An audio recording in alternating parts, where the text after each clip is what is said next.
جس پر امام خمینی نے قیام کیا مخالفت کی، وہ یہ تھا کہ اگر کوئی امریکی کتا کسی ایرانی کو کاٹ لے، امریکی کثرت سے رہتے تھے اس وقت، کہتے تھے 60,000 امریکی مشاور ایران کے اندر مختلف شعبوں میں رہ رہے ہیں، جیسے عرب ملکوں میں ابھی سارا نظام مملکت انہوں نے سنبھالا ہوا ہے، اس طرح ایران میں بھی ایسا ہی تھا۔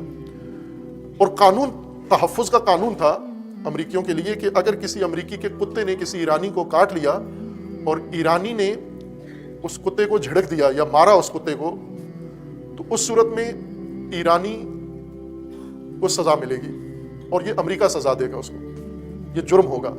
امریکی کتے کو کوئی ایرانی ٹف نہیں کر سکتا، لیکن اگر کوئی ایرانی امریکی کے ہاتھوں قتل ہو جائے، ایران کو حق نہیں بنتا ایرانی عدالت کو اس کو پکڑ کے سزا دے وہاں پر، وہ امریکہ خود دیکھے گا اس کو، یہ قانون تھا۔ فرعون کے نظام سے بدتر تھا یہ، کیونکہ فرعون بچوں کو قتل کرتا تھا، عورتوں کے ساتھ بے حیائی کرتا تھا، لیکن فرعون کے کتوں کو یہ تحفظ حاصل نہیں تھا کہ اگر بنی اسرائیلی نے فرعونی کتے کو مارا، پتھر مارا، تو اس کو بھی اس کو سزا ملے گی۔ ایرانیوں کو ملتی تھی یہ سزا۔ اور پھر امام نے قیام کیا،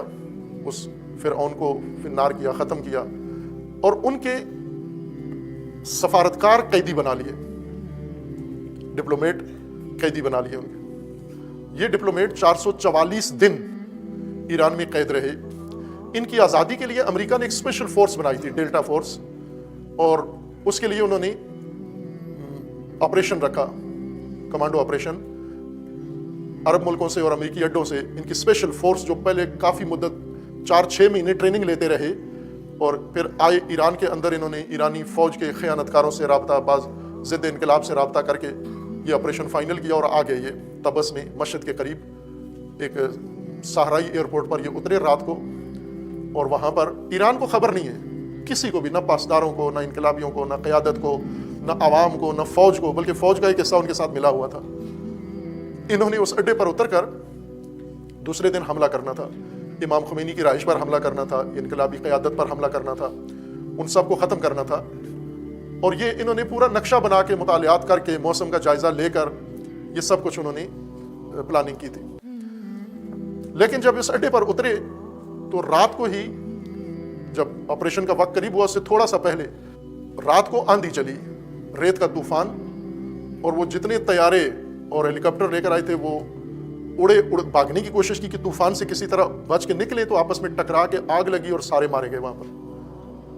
جو بچ گئے وہ ایک آدھ ہیلی کاپٹر میں لے کے اڑے بھاگے وہاں سے، لاشیں بھی نہیں لے کے جا سکے۔ اذ ہم قوم ان یبسطوا الیکم ایدیہم فکف ایدیہم عنکم،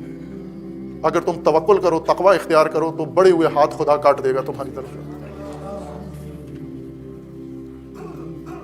وہ ہاتھ آج پھر بڑے ہیں اور بدتر بڑے ہیں آگے،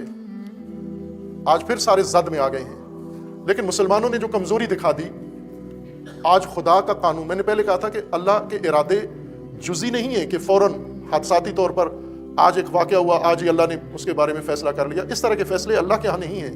اللہ نے نظام بنایا ہوا ہے، اور تمام حادثات زمین اللہ کا بنایا ہوا نظام ڈیل کرتا ہے۔ اللہ کا بنایا ہوا نظام ان حادثات کو آگے بڑھاتا ہے۔ اس نظام کے مطابق جو کچھ ہو رہا ہو، وہ نظام ان ہاتھوں کو روک لیتا ہے۔ اس نظام کے مطابق مسلمانوں کو جو رویہ اختیار کرنا چاہیے تھا، وہ انہوں نے اختیار نہیں کیا۔ جو ہمت ان کو دکھانی چاہیے تھی، جو توکل و ایمان ان کو دکھانا چاہیے تھا، بلکہ بے غیرتی اختیار کی، بزدلی اختیار کی، اور پستی اختیار کی، فرومائیگی اختیار کی، کمینگی اختیار کی۔ اور اللہ کا وعدہ ہے کہ خدا ایسے لوگوں کو جو اللہ کے نظام کے الٹ چل رہے ہوں، ان کو خدا کبھی تحفظ نہیں دیتا، ان کو ان کے اپنے حوالے کر دیتا ہے،